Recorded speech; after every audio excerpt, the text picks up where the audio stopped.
ಎಲ್ರಿಗೂ ನಮಸ್ತೆ. ಇವತ್ತು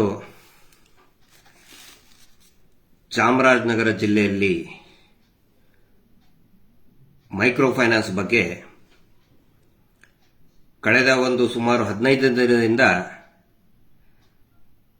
ಸಾಕಷ್ಟು ಮಾಧ್ಯಮಗಳು ಮೈಕ್ರೋ ಫೈನಾನ್ಸ್ ಹಾವಳಿ ಬಗ್ಗೆ ಮಾತಾಡೋದಕ್ಕೆ ಪ್ರಾರಂಭ ಮಾಡಿದೆ. ಚಾಮರಾಜನಗರದಲ್ಲಿ 100 ಕುಟುಂಬಗಳು ಊರು ಬಿಟ್ಟು ಹೋಗಿದೆ ಅಂಥೇಳಿ ಅನೇಕ ವರದಿಗಳು ಕೂಡ ಬಂದಿದೆ. ನೀವೆಲ್ಲರೂ ಕೂಡ ಅದನ್ನು ನೋಡಿದ್ದೀವಿ.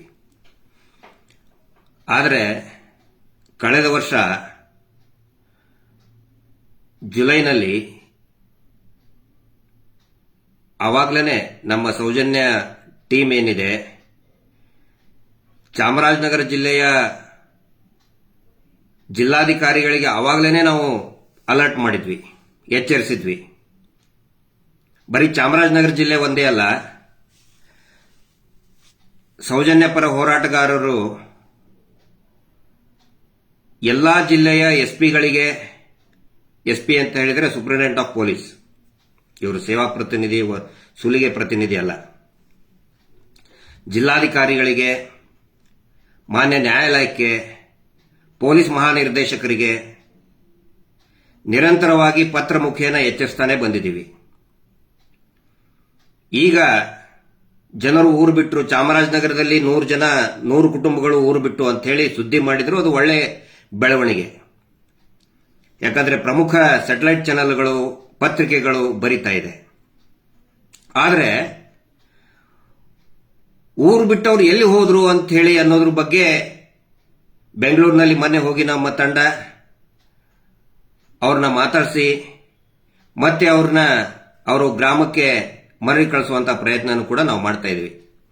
ಅದರ ಭಾಗವಾಗಿ ಕಳೆದ 3-4 ದಿನದಿಂದ ನಮ್ಮ ಸೌಜನ್ಯ ನ್ಯಾಯಪರ ಹೋರಾಟದಲ್ಲಿ ನಿರಂತರವಾಗಿ ಶ್ರಮಿಸ್ತಾ ಇರುವಂತಹ ಜಯಂತ್ ಟಿ ಅವರ ತಂಡ, ಅವ್ರ ಜೊತೆಗೆ ಇನ್ನುಳಿದ ಪ್ರಮುಖರು ಯಾರು ಚಾಮರಾಜನಗರದಲ್ಲಿ, ಚಾಮರಾಜನಗರ ಜಿಲ್ಲೆಯ ರಾಮಸಮುದ್ರ ಗ್ರಾಮದ ಒಬ್ಬ ಮಹಿಳೆ ದೇವಮ್ಮ ಅಂತ ಕ್ಯಾನ್ಸರ್ನಿಂದ ನೊಂದಿದ್ರು. ಅವರು ಆದರೂ ಕೂಡ ಅವರು ಕ್ಯಾನ್ಸರ್ ಪೇಷಂಟ್, ಟ್ರೀಟ್ಮೆಂಟ್ ತಗೊಳ್ತಾ ಇದ್ದಾರೆ. ಆದರೂ ಕೂಡ ಅವ್ರನ್ನ ಪದೇ ಪದೇ ಬಡ್ಡಿ ಎಲ್ಲ ಕಟ್ಟಿ ಆಗಿದೆ, ಆದರೂ ಕೂಡ ನೀವು ಕಟ್ಟಬೇಕು ಅಂತೇಳಿ ಪ್ರತಿ ವಾರ ಕಿರುಕುಳ ಕೊಟ್ಟಿದ್ರಿಂದ ಊರು ಬಿಟ್ಟು ಹೋಗಿದ್ರು.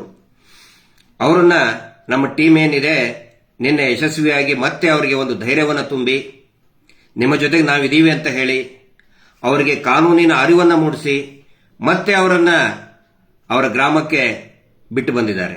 ಇದು ನಿಜವಾಗಲೂ ಕೂಡ ಒಂದು ಸೌಜನ್ಯಳ ಶಕ್ತಿ. ನಾವು ಪದೇ ಪದೇ ಹೇಳ್ತಾ ಇರ್ತೀವಿ, ಮಹೇಶ್ ಶೆಟ್ಟರು ಕೂಡ ಅನೇಕ ಸಾರಿ ಹೇಳಿದ್ದಾರೆ, ಸೌಜನ್ಯ ಹೋರಾಟದ ವೇದಿಕೆಯಲ್ಲಿ ನಾವು ಹೇಳ್ತಾನೆ ಇರ್ತೀವಿ, ಸೌಜನ್ಯ ಹೋರಾಟ, ಸೌಜನ್ಯ ಬಲಿಯಾಗಿದ್ದು ಅವಳು ನ್ಯಾಯ ಕೇಳ್ತಾ ಇರೋದು ಬರೀ ಅವಳಿಗೋಸ್ಕರ ಮಾತ್ರ ಅಲ್ಲ, ಇಡೀ ಸಮಾಜದ ಪರಿವರ್ತನೆಗೋಸ್ಕರ ಈ ಒಂದು ಹೋರಾಟ ಮುನ್ನುಗ್ತಾ ಇದೆ. ಇಡೀ ಕರ್ನಾಟಕದ ಬರೀ ಕರ್ನಾಟಕ ಒಂದೇ ಅಲ್ಲ, ಈಗ ಕೇರಳನೂ ಕೂಡ ನಮ್ಮ ಜೊತೆಗೆ ಸೇರ್ಕೊಂಡಿದೆ. ಸಾಮಾಜಿಕ ಪರಿವರ್ತನೆಯಲ್ಲಿ ಸೌಜನ್ಯ ಹೋರಾಟ ಮುನ್ನುಗ್ತಾ ಇದೆ. ಅಲ್ಲಿ ಪರಿಸ್ಥಿತಿ ಯಾವ ರೀತಿ ಗಂಭೀರ ಆಗಿದೆ ಅಂತ ಹೇಳಿದ್ರೆ, ನಾನು ಎಲ್ಲರ ಗಮನಕ್ಕೆ ತರ್ತಾ ಇದ್ದೀನಿ. ಬರೀ 100 ಕುಟುಂಬ ಮನೆ ಬಿಟ್ಟಿಲ್ಲ. ನಮ್ಮ ಜಯಂತರು ಅವರ ಟೀಮ್ ಏನಿದೆ, ಕಳೆದ ವಾರದಿಂದ ನಮ್ಮ ಜಯಂತ್ ಟಿ ಅವರು, ರೀನಾ ಮೇಡಮ್ ಅವರು, ಮತ್ತೆ KG ಮನೋಹರ್ ಕೊಡಗಿನಿಂದ ಬಂದಿದ್ದಾರೆ. ಅವರು ಕುಶಾಲನಗರದವರು ಮತ್ತು ಅವರು ಕೂಡ ಸಾಕಷ್ಟು ಇನ್ವಾಲ್ವ್ಮೆಂಟ್ ಇದೆ ಕೊಡಗಿನಲ್ಲಿ. ಅವ್ರ ಮೇಲೆ ಸಾಕಷ್ಟು ಪ್ರೆಷರ್. ಅವ್ರ ಮನೆಗೆ ಹೋಗಿ ಕಿಟ್ ಕೊಟ್ಟು, ಈ ಸಂಘದವರು, ಧರ್ಮಸ್ಥಳ ಸಂಘದವರು ಕಿಟ್ ಕೊಟ್ಟು, ನೀವು ಹೋಗಬೇಡಿ ಹೋರಾಟಕ್ಕೆ, ನೀವು ಸ್ಟೇಟಸ್ ಹಾಕಬೇಡಿ ಅಂತ ಹೇಳ್ಕೊಂಡು ಏನೇನೋ ಹೇಳಕ್ ಮೈಂಡ್ ವಾಶ್ ಮಾಡಕ್ ಬಂದ್ರು. ಎಲ್ರಿಗೂ ಹಂಗೆ ಮಾಡ್ತಾರೆ ಅವರು. ಗಿರೀಶ್ ಮಠಣ್ಣ ಅವ್ರ ಮಾತು ಕೇಳಬೇಡಿ, ಹಾಗೆ ಹಿಂಗೆ ಅಂತ ಹೇಳ್ಕೊಂಡು ಏನೇನೋ ಅಪಪ್ರಚಾರ ಮಾಡಕ್ ಸ್ಟಾರ್ಟ್ ಮಾಡಿದ್ದಾರೆ ಅವರು. ಆದ್ರೆ ಅದು ಯಾವುದಕ್ಕೂ ಕೂಡ ಲೆಕ್ಕಿಸದೆ KG ಮನೋಹರ್ ಅವರು ಕುಶಾಲನಗರದಿಂದ ಬಂದಿದ್ರು. ಅದೇ ರೀತಿ ಸಂತೋಷದ ವಿಷಯ ಅಂತ ಹೇಳಿದ್ರೆ ಸ್ಥಳೀಯ ಸಂಘಟನೆಗಳು, ಅದರಲ್ಲಿ ನಮ್ಮ ಕರ್ನಾಟಕ ರಕ್ಷಣಾ ವೇದಿಕೆಯ ಅಲ್ಲಿ ಅಧ್ಯಕ್ಷರು, ಆನಂತರ ಅರ್ಜುನ್ ಅಂತ, ರಮೇಶ್ ಅವರು, ರೂಪೇಶ್ ಅವರು, ಮಂಜೇಶ್ ಅವರು, ಸಾಮಾಜಿಕ ಹೋರಾಟಗಾರರಾದಂತಹ ನಾಗೇಶ್ ಅವರು, ಆನಂತರ ಸ್ನೇಹಾ ಮೇಡಮ್ ಅವರು, ನಮ್ಮ ರೀನಾ ಮೇಡಮ್ ಜೊತೆಗೆ ಎಲ್ಲರೂ ಕೂಡ ಅಲ್ಲಿ ಸ್ಥಳೀಯರು ಇನ್ನೂ ಸಾಕಷ್ಟು ಸಂಖ್ಯೆಯಲ್ಲಿ ಜನ ಬರೋರಿದ್ರು. ಆದರೆ ನಮ್ಮ ಎಲ್ಲರ ಅಟೆನ್ಷನ್ ವಾಪಸ್ ಅವ್ರನ್ನ ಮನೆಗೆ ಸೇರಿಸುವಂತ ಆ ಕಡೆ ನಮ್ದು ಫೋಕಸ್ ಇರೋದ್ರಿಂದ ಸಾಕಷ್ಟು ಜನಕ್ಕೆ ಹೇಳಕ್ ಆಗಿಲ್ಲ. ಮತ್ತೆ ಇನ್ನು ಒಂದು ವಾರದಲ್ಲಿ ಮತ್ತೆ ನಮ್ಮ ಟೀಮು, ನಾನು ಕೂಡ ಚಾಮರಾಜನಗರಕ್ಕೆ ಬರ್ತೀನಿ. ಇವರೆಲ್ಲರಿಗೂ ಕೂಡ ಯಾರ್ಯಾರು ಇದರಲ್ಲಿ ಭಾಗಿಯಾಗಿದ್ದಾರೆ ಸೌಜನ್ಯ ಹೋರಾಟ ಸಮಿತಿ ಅಂತ ಎಲ್ಲರಿಗೂ ಕೂಡ ನಾನು ಧನ್ಯವಾದಗಳನ್ನು ಹೇಳ್ತೇನೆ. ಇಲ್ಲಿ ಗಮನಿಸಬೇಕಾಗಿರೋದು ಏನಂತ ಹೇಳಿದ್ರೆ, ಮೈಕ್ರೋ ಫೈನಾನ್ಸ್ ಅಂತ ಹೇಳ್ತಾರೆ. ಒಂದು ಇದ್ರ ಬಗ್ಗೆ ವರದಿ ಮಾಡೋರ ಗಮನಕ್ಕೂ ಕೂಡ ಇರಲಿ, ಇದ್ರ ಬಗ್ಗೆ ಮಾತಾಡೋರ ಗಮನಕ್ಕೂ ಕೂಡ ಇರಲಿ. ಮೈಕ್ರೋ ಫೈನಾನ್ಸ್ ಏನು ಕೆಟ್ಟದ್ದಲ್ಲ. ಮೈಕ್ರೋ ಫೈನಾನ್ಸ್ ಮಾಡೆಲ್ ಏನಿದೆಯಲ್ಲ ಅದು ಕೆಟ್ಟದ್ದಲ್ಲ. ಆರ್ಥಿಕವಾಗಿ ಹಿಂದುಳಿದ ವರ್ಗದವರಿಗೆ ಅನುಕೂಲ ಆಗಲಿ ಅಂತ ಹೇಳಿ ಇರತಕ್ಕಂತಹ ಒಂದು ವ್ಯವಸ್ಥೆ ಅದು, ಬ್ಯಾಂಕಿಂಗ್ ಸಿಸ್ಟಮ್. ಮೈಕ್ರೋ ಫೈನಾನ್ಸ್ ನಡೆಯುವುದು ಹೆಂಗೆ ಅಂತ ಹೇಳಿದ್ರೆ, ಬೇಸಿಕ್ ಮಾಡೆಲ್, ಅವರು 20 ರೂಪಾಯಿ ಉಳಿತಾಯವನ್ನ ಮಾಡಿದ್ರೆ ನಬಾರ್ಡ್ ಅದಕ್ಕೆ 80% ಕೊಡ್ತದೆ. ಅಥವಾ ಬೇರೆ ಫೈನಾನ್ಸಿಯಲ್ ಇನ್ಸ್ಟಿಟ್ಯೂಷನ್ಸ್, ಅದು ಬ್ಯಾಂಕ್ಗಳೇನಿದೆಯಲ್ಲ ಅದು 80% ಕೊಡ್ತದೆ. 20 ರೂಪಾಯಿ ಉಳಿತಾಯ ಮಾಡಿದ್ರೆ 80 ರೂಪಾಯಿ ಅವ್ರು ಕೊಡಬೇಕು. ಅವರಿಗೆ ಎಷ್ಟು ಗಳಿಕೆಯ ಯೋಗ್ಯತೆ ಇದೆ, ಕೆಪಾಸಿಟಿ ಇದೆ, ಎಷ್ಟು ಗಳಿಸ್ತಾರೆ, ಎಷ್ಟು ಉಳಿತಾಯ ಮಾಡ್ತಾರೆ, ಅದರ ಆ ಅನುಪಾತದಲ್ಲಿ ಅವರಿಗೆ ಸಾಲವನ್ನ ಕೊಡಬೇಕು ಅನ್ನೋದು ಮೈಕ್ರೋ ಫೈನಾನ್ಸ್ ದ ಒಂದು ಮಾಡೆಲ್. ಆದ್ರೆ ಈ ಏನು ಧರ್ಮಸ್ಥಳದ ಮಂಜುನಾಥ ಸ್ವಾಮಿ ಹೆಸರಿನಲ್ಲಿ ನಡೆಸೋಕೆ ಸ್ಟಾರ್ಟ್ ಮಾಡಿದ್ರು 1996ರಲ್ಲಿ, ಯಾವ ಕೂಡ ಮೈಕ್ರೋ ಫೈನಾನ್ಸ್ ಮಾಡೆಲ್ ಅಲ್ಲ. ಮೀಟರ್ ಬಡ್ಡಿ ದಂಧೆ ಮಾಡೆಲ್ ಇದು. ಇದನ್ನು ಗಮನಿಸಬೇಕೆಲ್ಲರೂ. ಮೈಕ್ರೋ ಫೈನಾನ್ಸ್ ಬಾಂಗ್ಲಾದೇಶದಲ್ಲಿ, ಇಡೀ ಬಾಂಗ್ಲಾದೇಶದ ಆರ್ಥಿಕ ವ್ಯವಸ್ಥೆಯನ್ನೇ ಬದಲಾಯಿಸ್ತದೆ. ಆರ್ಥಿಕವಾಗಿ ಸದೃಢರಾದ್ರಿಂದ ನಮ್ಮ ಕರ್ನಾಟಕದಲ್ಲಿನೂ ಕೂಡ ಫಸ್ಟ್ ಅದನ್ನ ಬೀದರ್ನಲ್ಲಿ ಅಡಾಪ್ಟ್ ಮಾಡಿಕೊಂಡ್ರು ನಾಗಮಾರ್ಪಳ್ಳಿ ಅವರು. ಅವಾಗಲೂ ಕೂಡ ಎಷ್ಟೋ ಅಂದ್ರೆ ಹೈನುಗಾರಿಕೆಗೆ ಎಷ್ಟು ಪ್ರಾಶಸ್ತ್ಯ ಕೊಟ್ಟರಲ್ಲಿ, ಸಾಕಷ್ಟು ಹೈನುಗಾರಿಕೆ ಮುಂದೆ ಬಂತು. ಆದರೆ ಯಾವಾಗ ಈ ಮಿಸ್ಟರ್ ಡ್ರಾಮಾ ಕಂಪನಿ ಹುಸಿದೇವಮಾನ ಅವರು ಎಂಟ್ರಿ ಆದ್ರು ಇದರಲ್ಲಿ 1996 ಅಲ್ಲಿ, ಇಡೀ ವ್ಯವಸ್ಥೆಯನ್ನೇ ಬುಡಮೇಲೆ ಮಾಡಿಬಿಟ್ರು. ಮೀಟರ್ ಬಡ್ಡಿ ಅವರು ಮಾಡ್ತಾ ಇದ್ದದ್ದು ಮೀಟರ್ ಬಡ್ಡಿ. ಅದಕ್ಕೆ ಇದನ್ನ ಅಡಾಪ್ಟ್ ಮಾಡ್ಕೊಂಡ್ರು, ಮೈಕ್ರೋ ಫೈನಾನ್ಸ್ ಸಿಸ್ಟಮ್ ಅನ್ನ ಅಡಾಪ್ಟ್ ಮಾಡ್ಕೊಂಡ್ರು. ಪ್ರಾರಂಭದಲ್ಲಿ ನೀವು ನೋಡಿ ಅವರ ಹಳೆ ವೆಬ್ಸೈಟ್ ನಲ್ಲಿ ಈವನ್ ಫಾರಿನ್ ಇನ್ಸ್ಟಿಟ್ಯೂಟ್ ಕೂಡ ಕರ್ಕೊಂಡು ನಮ್ದು ಫೈನಾನ್ಸ್ ಮಾಡೆಲ್ ಹೆಂಗ್ ಮಾಡ್ತಾ ಇದೀವಿ ಅಂತಾನೆ ಹೇಳ್ತಾನೆ ಬಂದ್ರು. ಆದ್ರೆ ಯಾವಾಗ ಇವ್ರ ಮೇಲೆ ಕೇಸ್ ರಿಜಿಸ್ಟರ್ ಆಯ್ತು, ಕ್ರಿಮಿನಲ್ ರಿಟ್ ಪಿಟಿಷನ್ ಫೈಲ್ ಆಯ್ತು ಇವ್ರ ಮೇಲೆ, ಮೈಕ್ರೋ ಫೈನಾನ್ಸ್ ಮಾಡೆಲ್ ಅನ್ನ ತೆಗೆದು ಅಭಿವೃದ್ಧಿ ಯೋಜನೆ ಅಂತ ಇಟ್ಬಿಟ್ರು. ನಾನು ಒಂದು ಮಾತು ಕೇಳ್ತಾ ಇದ್ದೀನಿ, ದಯವಿಟ್ಟು ಹೇಳ್ರಿ ಉತ್ತರ ಕೊಡಿದ್ದಕ್ಕೆ. ನಾನು ತಪ್ಪಿದ್ರೆ ನೀನ್ ತಪ್ಪು ಅಂತಾನೆ ಹೇಳಿ, ಆದ್ರೆ ಆಧಾರ ಸಮೇತ ತಪ್ಪು ಅಂತ ಹೇಳಿ. ದರೋಡೆ ಆಗ್ತಾ ಇದೆಯಲ್ಲ, ATM ದರೋಡೆ, ಬ್ಯಾಂಕ್ ದರೋಡೆ ಆಗ್ತಾ ಇದೆಯಲ್ಲ, ಆರ್ಗನೈಸ್ಡ್ ಕ್ರೈಮ್ ಅದು. ಒಂದು ವೇಳೆ ಆ ದರೋಡೆಕೋರರು ಅವರ ಸಂಘದ ಹೆಸರು ಅಭಿವೃದ್ಧಿ ಸಂಘ ಅಂತ ಇಟ್ಬಿಟ್ರೆ ಅವ್ರನ್ನ ಅರೆಸ್ಟ್ ಮಾಡಲ್ವಾ ನೀವು? ತನಿಖೆ ಮಾಡಲ್ವಾ? ಇದಕ್ಕೆ ಉತ್ತರ ಕೊಡಿ ಮೊದಲು. ಆ ನಂತರ ವಂಚನೆ ಮಾಡಿ ಸಾಕಷ್ಟು ಜನ ಸಿಕ್ಬಿಡ್ತಾ ಇದ್ದಾರೆ. ಈ ಯಾರು ಐಶ್ವರ್ಯ ಗೌಡ ಅಂತ ಮತ್ತೆ ಅವ್ರದ್ದೊಂದು ಟೀಮೇ ಇದೆ. ಅವರು ನಮ್ದು ಅಭಿವೃದ್ಧಿ ಸಂಘ ಅಂತ ಹೆಸರಿಟ್ಬಿಟ್ರೆ ವಂಚನೆ ಮಾಡಕ್ಕೆ, ಈ ಧರ್ಮಸ್ಥಳ ಹೆಸರಿನಲ್ಲಿ, ಮಂಜುನಾಥ ಸ್ವಾಮಿಯ ಹೆಸರಿನಲ್ಲಿ ಅದನ್ನೇ ಮಾಡಿದ್ದಾರೆ. ಕಳೆದ 20-30 ವರ್ಷದಿಂದ ಅದನ್ನೇ ಮಾಡ್ತಾ ಬಂದಿದ್ದಾರೆ. ಹೇಳೋದಕ್ಕೆ ಅಭಿವೃದ್ಧಿ, ಹೆಸರು ಶ್ರೀ ಕ್ಷೇತ್ರ ಧರ್ಮಸ್ಥಳ, ಗ್ರಾಮಾಭಿವೃದ್ಧಿ. ಇನ್ನೊಂದು ನೀವು ಗಮನಿಸಿ, ಇಲ್ಲಿ ನಿನ್ನೆ ಒಂದು ಪೋಸ್ಟ್ ಹಾಕಿದ್ದಾರೆ, ಎಷ್ಟು ನೀಚತನದ ಪರಮಾವಧಿ ಅದು ಮತ್ತು ಕಾನೂನಿನಲ್ಲಿ ಅಪರಾಧ ಅದು. ಏನಂತ ಹೇಳಿದ್ರೆ, ನೀವು ಸಾಲವನ್ನು ತುಂಬಬೇಕು, ನೀವು ಸಾಲವನ್ನು ತುಂಬದೆ ಹೋದ್ರೆ ಅದು ಶಾಪ ತಟ್ಟುತ್ತೆ ನಿಮಗೆ, ಅದು ದೇವರು ಮುನಿಸ್ಕೊಳ್ತಾನೆ. ಹಾಕ್ತಾ ಇರೋರು ಯಾರು? ದೇವ್ರನ್ನ ನಂಬುದವರೇ, ಈ ಹಿಂದೂ ಧರ್ಮವನ್ನ ನಂಬುದವರೇ ಈ ಪೋಸ್ಟ್ಗಳನ್ನ ಹಾಕ್ತಾ ಇದ್ದಾರೆ, ಹಿಂದೂಗಳನ್ನ ಹುಚ್ಚರನ್ನ ಮಾಡೋದಕ್ಕೆ. ಈ ಕುತಂತ್ರವನ್ನ ನಾನು ಬಯಲಿಗೆ ಹೇಳ್ತಾ ಇದ್ದೀನಿ. BNS ಭಾರತೀಯ ನ್ಯಾಯ ಸಂಹಿತೆಯಲ್ಲಿ ದೇವರನ್ನ ಮುಂದಿಟ್ಟುಕೊಂಡು ಸಾಲ ಕಟ್ಟಿ ಬಡ್ಡಿ ಕಟ್ಟಿ ಅಂತ ಹೇಳೋದೇ ಒಂದು ಅಪರಾಧ, ಸೆಕ್ಷನ್ 354 BNS ಪ್ರಕಾರ. ಆದ್ರೂ ಕೂಡ ಬಹಿರಂಗವಾಗಿ ಇಂತಹ ಅಪರಾಧಗಳನ್ನ ಮಾಡ್ತಾ ಇದ್ದಾರೆ, ದೇವರನ್ನ ಹೆಸರನ್ನ ಮುಂದಿಟ್ಟು, ಅಭಿವೃದ್ಧಿ ಹೆಸರನ್ನ ಮುಂದಿಟ್ಟು. ಹಿಂಗಾಗಿ ಇದನ್ನು ನಾನು ಯಾಕೆ ವಿವರಣೆ ಕೊಡ್ತಾ ಇದ್ದೇನೆ ಅಂತ ಹೇಳಿದ್ರೆ, ಕೆಲವೊಬ್ರು ಹಿರಿಯ ಪೊಲೀಸ್ ಅಧಿಕಾರಿಗಳು ನಮ್ಮ ತಂಡಕ್ಕೆ ಕೇಳಿದ್ದಾರೆ. ಶಿವಮೊಗ್ಗದ ಮಾನ್ಯ SP ಅವರು, ಆನಂತರ ಚಾಮರಾಜನಗರದ ಮಾನ್ಯ SP ಅವರು, SP ಅಂದ್ರೆ ಸೂಪರಿಂಟೆಂಡೆಂಟ್ ಆಫ್ ಪೊಲೀಸ್, ಪದೇ ಪದೇ ಹೇಳ್ಬೇಕು, ಯಾಕಂದ್ರೆ ಇವರು SP ಅಂತ ಹೇಳಿದ್ರೆ ಇವರು ಸೇವಾ ಪ್ರತಿನಿಧಿ, ಸುಲಿಗೆ ಪ್ರತಿನಿಧಿಗಳನ್ನ SP ಅಂತ ಹೇಳಿದ್ದಾರೆ. ಹಿರಿಯ ಪೊಲೀಸ್ ಅಧಿಕಾರಿಗಳು ಕೇಳ್ತಾ ಇದ್ದಾರೆ, ಅವ್ರ ಗಮನಕ್ಕೆ ಇರಲಿ ಅಂತ ನಾನು ಹೇಳ್ತಾ ಇದ್ದೀನಿ. ಪ್ರತಿ ವಾರ ಕ್ಯಾಶ್ ಅಲ್ಲಿ ದುಡ್ಡು ತಗೊಳ್ಳೋದು ಒಂದು ಅಪರಾಧನೇ. ಎಲ್ಲಿ ಅಭಿವೃದ್ಧಿ ಬಂತಿದ್ರಲ್ಲಿ? ಇವರು ಲೋನ್ ಕೊಟ್ಟಿದ್ದು ಸ್ವಸಹಾಯ ಗುಂಪುಗಳಿಗೆ, SHG ಗ್ರೂಪ್ಗಳಿಗೆ ಬ್ಯಾಂಕ್ಗಳು ಸಾಲವನ್ನ ಉಳಿತಾಯದ ಅನುಪಾತದಲ್ಲಿ ಕೊಡಬೇಕು ಅಂತ ಹೇಳಿ ರಿಸರ್ವ್ ಬ್ಯಾಂಕ್ ಆಫ್ ಇಂಡಿಯಾ ಹೇಳಿದೆ. ಇವರು ಹೇಳೋದು ನಾವು BC ಟ್ರಸ್ಟ್ ಅಂತ ಹೇಳಿ, BC ಟ್ರಸ್ಟ್ ಅಂದ್ರೆ ಬ್ಯಾಂಕ್ ಬಿಸಿನೆಸ್ ಕರೆಸ್ಪಾಂಡೆನ್ಸ್, ಅದರಲ್ಲಿ ಟ್ರಸ್ಟ್ ಅನ್ನೋ ಕಾನ್ಸೆಪ್ಟ್ ಇಲ್ಲ. ಇವ್ರು ಹೇಳ್ಕೊತಾ ಇದ್ದಾರೆ ಅದು ಒಂದು ಕಮಿಷನ್ ಏಜೆಂಟ್ ಅಂತ ಹೇಳಿದ್ರೆ ಇವ್ರು ನಾಚಿಕೆ ಮರ್ಯಾದೆ ಇಲ್ದವರು ಅಂತ ಜನ ಬೈತಾರ ಅಂತ ಹೇಳಿ ಇವರು ಟ್ರಸ್ಟ್ ಅಂತ ಸುಳ್ಳು ಹೇಳ್ತಾ ಇದ್ದಾರೆ ಇಷ್ಟೇ. ಯಾಕಂದ್ರೆ ಬೇರೆ ಬೇರೆ ಡೆವಲಪ್ಮೆಂಟಲ್ ಮಾಡಲ್, ಸರ್ಕಾರಿ ಮಾಡೆಲ್ಗಳನ್ನ, ಯೋಜನೆಗಳನ್ನ ಕದಿಯೋದು ಒಂದು ಚಟ ಇವರಿಗೆ. ಇವ್ರು ಏನ್ ಮಾಡ್ತಾ ಇದ್ದಾರೆ, 3 ತಿಂಗಳಿಗೆ ಒಂದ್ಸರಿ ಕಟ್ಟಬೇಕಾಗಿರೋದನ್ನ ಪ್ರತಿ ವಾರ ಬಲವಂತವಾಗಿ ಕಟ್ಟುವುದೇ ಒಂದು ಅಪರಾಧ, ಆರ್ಥಿಕ, ಇಟ್ಸ್ ಅ ಫೈನಾನ್ಷಿಯಲ್ ಅಫೆನ್ಸ್. ಪ್ರತಿ ವಾರ ಮನೆಗೆ ಹೋಗಿ ದುಡ್ಡು ಕೇಳೋದು ಕೂಡ ಒಂದು ಅಪರಾಧ RBI ಪ್ರಕಾರ. RBI ಮಾಸ್ಟರ್ ಗೈಡ್ ನಲ್ಲಿ ಹೇಳ್ತದೆ, ಅವರಿಗೆ ತಪ್ಪದೆ ಯಾರು ಸಾಲ ಪಡೆದಿರ್ತಾರೆ ಆ ಬ್ಯಾಂಕಿನ ಪಾಸ್ಬುಕ್ ಅನ್ನ ಮತ್ತು ಬ್ಯಾಂಕ್ ಸ್ಟೇಟ್ಮೆಂಟ್ ಅನ್ನು ಕೊಡಬೇಕು, ಕಡ್ಡಾಯವಾಗಿ ಕೊಡಬೇಕು ಅಂತ ಹೇಳ್ತಾರೆ. ಇವ್ರು ಕೊಡೋದನ್ನೇ ಇಲ್ಲ. ಯಾರು ಸಾಲವನ್ನ ಕಟ್ತಾರೆ 3 ತಿಂಗಳಿಗೆ ಒಂದ್ಸಾರಿ ನೆನಪಿಟ್ಕೊಳ್ಳಿ, 3 ತಿಂಗಳಿಗೆ ಒಂದ್ಸಾರಿ ಕಟ್ತಾರೆ, ಅವ್ರ ಸಿಬಿಲ್ ಸ್ಕೋರ್ ಇನ್ಕ್ರೀಸ್ ಆಗಬೇಕು ಅಂತ ಇದೆ. 64 ಲಕ್ಷ ಜನ ತಗೊಂಡಿದೀವಿ ಅಂತ ಇವ್ರು ಹೇಳ್ಕೊತಾರೆ. 64 ಲಕ್ಷ ಜನದಲ್ಲಿ ಒಬ್ಬರ ಸಿಬಿಲ್ ಸ್ಕೋರ್ ಪ್ರತಿ ವಾರ ಕಟ್ಟಿದ್ರು ಕೂಡ 1 ಪಾಯಿಂಟ್ ಕೂಡ ಇನ್ಕ್ರೀಸ್ ಆಗಿಲ್ಲ ಸಿಬಿಲ್ ಸ್ಕೋರ್. 64 ಲಕ್ಷದ ಈ ರಾಜ್ಯದ 64 ಲಕ್ಷ ದುಡಿಯುವ ವರ್ಗವನ್ನ ಅಂಗವಿಕಲರನ್ನಾಗಿ ಮಾಡಿಬಿಟ್ಟಿದ್ದಾರೆ, ಸಂಪೂರ್ಣವಾಗಿ ಫಿನಾನ್ಷಿಯಲಿ ಹ್ಯಾಂಡಿಕ್ಯಾಪ್ಡ್. ಅಪರಾಧ ಅಲ್ವಾ ಇದು? ಮನೆಗೆ ಹೋಗಿ ಕೆಟ್ಟ ಕೊಳಕ ಬೈತಾರೆ, ಸೋಷಿಯಲ್ ಮೀಡಿಯಾದಲ್ಲಿ ಕೆಟ್ಟ ಕೊಳಕ ಬೈತಾರೆ. ಅವರ ಹೆಂಡತಿ ಮಕ್ಕಳನ್ನು ಕೂಡ ಬಿಡೋದಿಲ್ಲ. ನಮ್ಮ ಹೆಂಡತಿ ಮಕ್ಕಳನ್ನ ಕೆಟ್ಟದಾಗಿ ಬೈತಾ ಇರ್ತಾರೆ. ಮನೆಗೆ ಹೋಗಿ ಹೊಡೆದಿದ್ದಾರೆ, ಹಲ್ಲೆ ಮಾಡಿದ್ದಾರೆ, ಬಾಟಲ್ ತಗೊಂಡು ಹೊಡೆದಿದ್ದಾರೆ, ಮಲಗಿಕೊಂಡು ದುಡ್ಡು ಕಟ್ಟು ಅಂತ ಹೇಳಿದ್ದಾರೆ, ಅವಮಾನ ಮಾಡಿದ್ದಾರೆ, ನಡು ರಸ್ತೆಯಲ್ಲಿ ನಿಂತ್ಕೊಂಡು ಬೈದಿದ್ದಾರೆ. ಅದು ನಮ್ಮ ಹಿಂದೂಗಳ ದೇವರು ಮಂಜುನಾಥ ಸ್ವಾಮಿಯ ಫೋಟೋವನ್ನು ಇಟ್ಕೊಂಡು ಬೈದಿದ್ದಾರೆ. ಅಪರಾಧ ಅಲ್ವಾ ಇದು? ಅಭಿವೃದ್ಧಿನ ಇದು?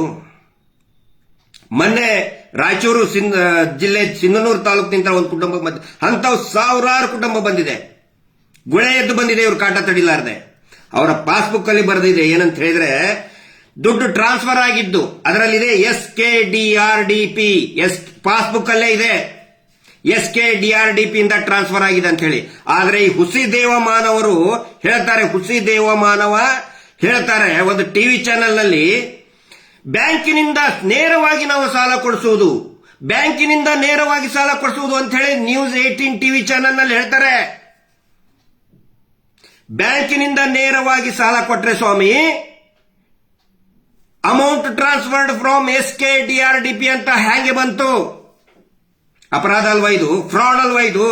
420 ಅಲ್ವಾ ಇದು? ಆ ಹುಸಿ ದೇವಮಾನವ ಹೇಳ್ತಾ ಇರುವಂತಹ ಹಸಿ ಸುಳ್ಳುಗಳನ್ನ ಪ್ರಚಾರ ಮಾಡೋದು ದಯವಿಟ್ಟು ಬಿಟ್ಟುಬಿಡಿ. ಟಿವಿ ಚಾನೆಲ್ ಅವ್ರಿಗೆ ಹೇಳ್ತಾ ಇದ್ದೀನಿ ನಾನು.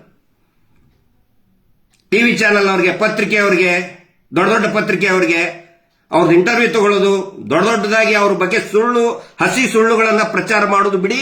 ಈ ಇಡೀ ಕರ್ನಾಟಕ ಶಾಂತಿ ನೆಮ್ಮದಿಯಿಂದ ಇರ್ತದೆ. ಹೇಳೋದಕ್ಕೆ ಬಹಳ ಇದೆ.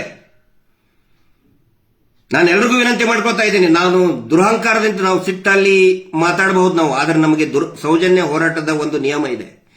ಅಹಂಕಾರ ದುರಹಂಕಾರವನ್ನು ಬಿಟ್ಟು ಇರಬೇಕು ನಾವು ಚಾನೆಲ್ಗಳಿಗೂ ಕೂಡ ಹೇಳ್ತಾ ಇದ್ದೀವಿ, ಒಳ್ಳೆ ಕೆಲಸ ಮಾಡ್ತಾ ಇದ್ದೀವಿ. ನಿಮ್ಮ ಜೊತೆಗೆ ನಾವು ಸೌಜನ್ಯ ಹೋರಾಟಗಾರರು ಕೂಡ ಕೈ ಜೋಡಿಸ್ತೀವಿ. ನಮಗೆ ನೀವು ನಮ್ಮ ಪ್ರಚಾರ ಕೊಡುವ ಅವಶ್ಯಕತೆ ಇಲ್ಲ, ನಮಗೆ ಯಾವ ಪ್ರಚಾರನೂ ನಮಗೆ ಬೇಡ ನಿಮ್ಮಿಂದ. ಆದರೆ ದಯವಿಟ್ಟು ವರದಿಗಳನ್ನ ಕೊಡಿ. ನಾವು ವರದಿ ಮಾಡ್ತಾ ಇದ್ದೀವಿ, ಪ್ರತಿಯೊಂದು ಜಿಲ್ಲೆಯಲ್ಲಿ ಕೂಡ ವರದಿಗಳನ್ನ ಕೊಡ್ತಾ ಇದ್ದೀವಿ, ಪ್ರಿಪೇರ್ ಮಾಡ್ತಾ ಇದ್ದೀವಿ, ಇಂಟೆಲಿಜೆನ್ಸ್ ಕೊಡ್ತೀವಿ, ಜಿಲ್ಲಾಧಿಕಾರಿಗಳಿಗೆ, ಜಿಲ್ಲಾ SP ಗಳಿಗೆ, ಫೈನಾನ್ಸ್ ಡಿಪಾರ್ಟ್ಮೆಂಟ್ಗೆ ಎಲ್ಲವೂ ಕೂಡ ಹಿಂದೆನೂ ಕೊಟ್ಟಿದ್ದೀವಿ, ನ್ಯಾಯಾಲಯಕ್ಕೆ ಇನ್ನು ಮುಂದೆನೂ ಕೂಡ ಕೊಡ್ತೀವಿ. ಚಾಮರಾಜನಗರದಲ್ಲಿ ಬರೀ 100 ಕುಟುಂಬಗಳು ಹೋಗಿಲ್ಲ, 2,000 ಜನ ಗುಳೆ ಹೋಗಿದ್ದಾರೆ. 2,000 ಜನ, ಅನೇಕ ಜನ ಸತ್ತು ಹೋಗಿದ್ದಾರೆ, ಸುಸೈಡ್ ಮಾಡ್ಕೊಂಡಿದ್ದಾರೆ. ಭಯಂಕರವಾದಂತ ಪರಿಸ್ಥಿತಿ ರಾಜ್ಯದಲ್ಲಿದೆ. ಚಾಮರಾಜನಗರ ಒಂದೇ ಅಲ್ಲ, ಈ ರಾಜ್ಯದ ಪ್ರತಿ ಗ್ರಾಮಗಳಲ್ಲಿ ಆ ಪರಿಸ್ಥಿತಿ ಇದೆ. ಭಯಂಕರವಾದಂತಹ ಪರಿಸ್ಥಿತಿ ಇದೆ. ಸುಸೈಡ್ ಮಾಡ್ಕೊಂಡ್ರೆ ನೋಟ್ ಆಗುದೇನೇ ಇಲ್ಲ, ಮಾಡೋದೇನೇ ಇಲ್ಲ. ಇವ್ರು ತಕ್ಷಣ ಪೊಲೀಸರಿಗೆ ಫೋನ್ ಮಾಡಿಬಿಡ್ತಾರೆ, ಸರ್ ಅದನ್ನ ನೋಟ್ ಮಾಡ್ಕೊಳಕ್ ಹೋಗ್ಬೇಡಿ ಅಂತೇಳಿ. ಏನೋ ಒಂದು ಸುಳ್ಳು ಸುದ್ದಿ ಹಾಕಿ ಗಂಡ ಹೆಂಡತಿ ಜಗಳ, ಆಸ್ತಿ ವಿವಾದ ಆಗಿ, ಅಥವಾ ವಿಷ ಕೊಡದ್ ಸತ್ತ, ಏನೇನೋ ಒಂದು ಹಾಕಿ ಬಿಡ್ತಾರೆ. ಆದ್ರೆ ಸಾಲದಿಂದ ಅಂತ ಪೊಲೀಸರು ಕೂಡ ಹಾಕ್ತಾ ಇಲ್ಲ. ಆದ್ರೆ ಚಾಮರಾಜನಗರದಲ್ಲಿನೇ 1,000ಕ್ಕಿಂತ ಹೆಚ್ಚು ಜನ ಸುಸೈಡ್ ಮಾಡ್ಕೊಂಡಿದ್ದಾರೆ. ಬರೀ ಚಾಮರಾಜನಗರ ಒಂದು ಜಿಲ್ಲೆಯಲ್ಲಿ. ಇಡೀ ರಾಜ್ಯದ ವ್ಯಾಪ್ತಿ ನೋಡಿದರೆ ಎಷ್ಟು ಭಯಂಕರ ಇದೆ ನೋಡಿ. ಇದನ್ನ ಈ ರಾಜ್ಯದ ಆಡಳಿತ ವ್ಯವಸ್ಥೆ, ಸರ್ಕಾರ ಗಮನಿಸಬೇಕು. ಮುಖ್ಯಮಂತ್ರಿ ಸಿದ್ದರಾಮಯ್ಯನವರು ಹೇಳಿದ್ರು, ಖುಷಿ ಆಯ್ತು ಹೇಳಿಕೆ ಕೊಟ್ಟಿದ್ದಕ್ಕೆ. ಆದ್ರೆ ನೋಡ್ರಿ, ಸಿದ್ದರಾಮಯ್ಯನವರು ಅರ್ಥ ಮಾಡ್ಕೋಬೇಕು.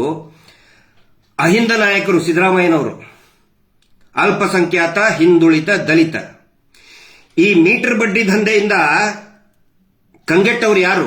ಬೀದಿಗೆ ಬಂದವರು ಯಾರು? ಆತ್ಮಹತ್ಯೆ ಸುಸೈಡ್ ಮಾಡ್ಕೊಂಡವರು, ನೇಣಿಗೆ ಶರಣಗದವರು ಯಾರು? ಯಾವ ವರ್ಗ? ದುಡಿಯುವ ಇದೇ ಹಿಂದುಳಿದ ದಲಿತ ವರ್ಗಗಳು. ದುಡಿಯುವ ಹಿಂದುಳಿದ ವರ್ಗದವರು. ಬರೀ ಈ ಒಂದು 16 ಜನ ಚಾನಲ್ ಅವ್ರು ಕೇಳಿದ್ರೆ ಒಳ್ಳೆ ಕೆಲಸ ಮಾಡಿದ್ದಾರೆ. ಚಾನಲ್ದವರು ಬೇಷ್ ಅನ್ಬೇಕು. ಮುಖ್ಯಮಂತ್ರಿಗಳ ಮುಂದೆನೆ ಮೈಕ್ ಹಿಡಿದುಕೊಂಡು ಮೈಕ್ರೋ ಫೈನಾನ್ಸ್. ಆದರೆ ಬರೀ ಒಂದು ಹೇಳಿಕೆ ಕೊಟ್ಟರೆ ಸಾಕಾಗುವುದಿಲ್ಲ, ಅದು ಕಾರ್ಯರೂಪಕ್ಕೆ ಬರಬೇಕು. ಒಂದು ವೇಳೆ ಈ ರಾಜ್ಯದ ದುಡಿಯುವ ವರ್ಗ, ಅತಿ ದೊಡ್ಡ ದುಡಿಯುವ ವರ್ಗ ಅಹಿಂದ ವರ್ಗ, ಬ್ಯಾಕ್ವರ್ಡ್ ಕಮ್ಯುನಿಟೀಸ್, ದಲಿತರು, ಹಿಂದುಳಿದ ವರ್ಗದವರು ಏನಾದರೂ ಬದುಕಬೇಕು, ಅವರ ಭವಿಷ್ಯ ರೂಪಿಸಬೇಕು ಅಂತ ಹೇಳಿದ್ರೆ ಈ ಧರ್ಮಸ್ಥಳ ಹೆಸರಿನಲ್ಲಿ ಆಗ್ತಾ ಇರುವಂತಹ ಲೂಟಿಯನ್ನ ಅದನ್ನ ನೀವು ನಿಲ್ಲಿಸಲೇಬೇಕು. ಬರೀ ಒಂದು ಹೇಳಿಕೆ ಕೊಟ್ಟರೆ ಸಾಕಾಗುವುದಿಲ್ಲ. ಇನ್ನು ಮೇಲೆ ನಾವು ನಿರ್ಧಾರ ಮಾಡಿದೀವಿ, ನೀವು ಎಲ್ಲೆಲ್ಲಿ ಈ ರಾಜಕೀಯ ನೇತಾರರು ಹೋಗ್ತೀರಿ, ಯಾವುದೇ ಪಕ್ಷದವರು ಇರಬಹುದು, ಬರೀ ಒಂದು ಹೇಳಿಕೆ ಕೊಟ್ಟರೆ ಸಾಕಾಗುವುದಿಲ್ಲ.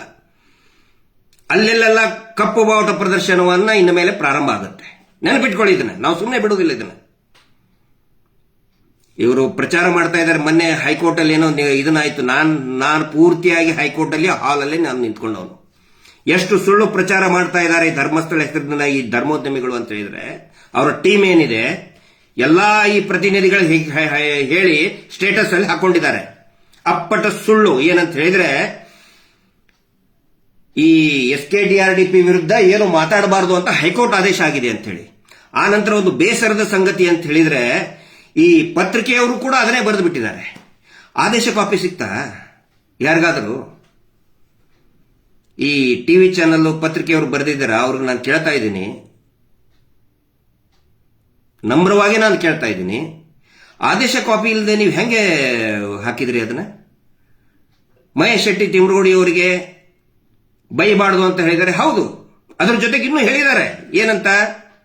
ಒಂದು ವೇಳೆ ಮಹೇಶ್ ಶೆಟ್ಟಿ ಅವರು ನೊಂದಿದ್ರೆ, ಈ ಕುಟುಂಬದಿಂದ, ಈ ವ್ಯಕ್ತಿಯಿಂದ ನೊಂದಿದ್ರೆ ಕಾನೂನು ರೀತಿ ಕ್ರಮ ಕೈಗೊಳ್ಳಬಹುದು, ಅದಕ್ಕೆ ಅವಕಾಶ ಇದೆ ಅಂತ ಸ್ವತಃ ಹೈಕೋರ್ಟ್ ಹೇಳಿದೆ. ನಾವು ಯಾಕೆ ಸುಮ್ಮನೆ ಇದೀವಿ ಅಂತ ಹೇಳಿದ್ರೆ, ಆದೇಶ ಕಾಪಿ ಬರಲಿ, ರೈಟಿಂಗ್ ನಲ್ಲಿ ಬರಲಿ. ಯಾಕಂತ ಹೇಳಿದ್ರೆ ಡಿಕ್ಟೇಷನ್ ಮಾಡಿದ್ದಾರೆ. ಡಿಕ್ಟೇಷನ್ ಮಾಡಿದ್ದನ್ನೇ ಇವ್ರು ಹೇಳಿದ್ದನ್ನೇ ಏನೋ ಹೇಳಿಬಿಟ್ರಿ ನೀವು. ಇನ್ನೂ 2 ಅತ್ಯಂತ ಒಳ್ಳೆ ಪಾಯಿಂಟ್ ಹೇಳಿದ್ದಾರೆ. ಆದೇಶ ಕಾಪಿ ಬಂದ ಮೇಲೆ ನಾನು ಮಾತಾಡ್ತೀನಿ. ದಯವಿಟ್ಟು ಇವ್ರು ಹೇಳಿ, ಆದೇಶ ಕಾಪಿ ಇಲ್ಲದೆ ಹೆಂಗೆ ಸ್ವಾಮಿ ನೀವು ಇದನ್ನ ಮಾಡ್ತೀರಾ? ಅಥವಾ ನೀವು ವರದಿಗಾರರು ಇದ್ರ ಅಲ್ಲಿ, ನಿಮ್ಮ ಪತ್ರಿಕೆಯ ವರದಿಗಾರರು ಹೈಕೋರ್ಟ್ ನಲ್ಲಿ ಇದ್ದು ಅವರು ಡಿಕ್ಟೇಷನ್ ಅನ್ನ ನೋಟ್ ಮಾಡ್ಕೊಂಡು ಹೇಳಿದ್ರೆ ಎಸ್ ಒಪ್ಕೊಳ್ಳೋಣ. ಆದ್ರೆ ಇವ್ರು ಹೇಳಿದ್ರು ನೀವು ಬರೆದ್ರಿ. ಪತ್ರಿಕೋದ್ಯಮಕ್ಕೆ ಕೆಟ್ಟ ಹೆಸರಲ್ವಾ ಇದು? ನಾನು ನಿಮ್ಗೆ ಟೀಕೆ ಮಾಡ್ತಾ ಇಲ್ಲ ಸರ್, ನಾವು ಟೀಕೆ ಮಾಡ್ತಾ ಇಲ್ಲ, ವಿಶ್ಲೇಷಣೆ ಮಾಡ್ತಾ ಇದ್ದೀವಿ. ಆನಂತರ ತುಂಬಿದ ಕೋರ್ಟ್ನಲ್ಲಿ ಸ್ವತಃ ನ್ಯಾಯಾಧೀಶರು ಹೇಳ್ತಾರೆ, ಸಾರಿ ನ್ಯಾಯಮೂರ್ತಿಗಳು, ಟೆಕ್ನಿಕಲಿ ಸ್ವಲ್ಪ ನಂದು ಹೆಚ್ಚು ನ್ಯಾಯಾಧೀಶರು ನ್ಯಾಯಮೂರ್ತಿ ಅನ್ನೋದು ಹೇಳೋದ್ರಲ್ಲಿ ಜಸ್ಟಿಸ್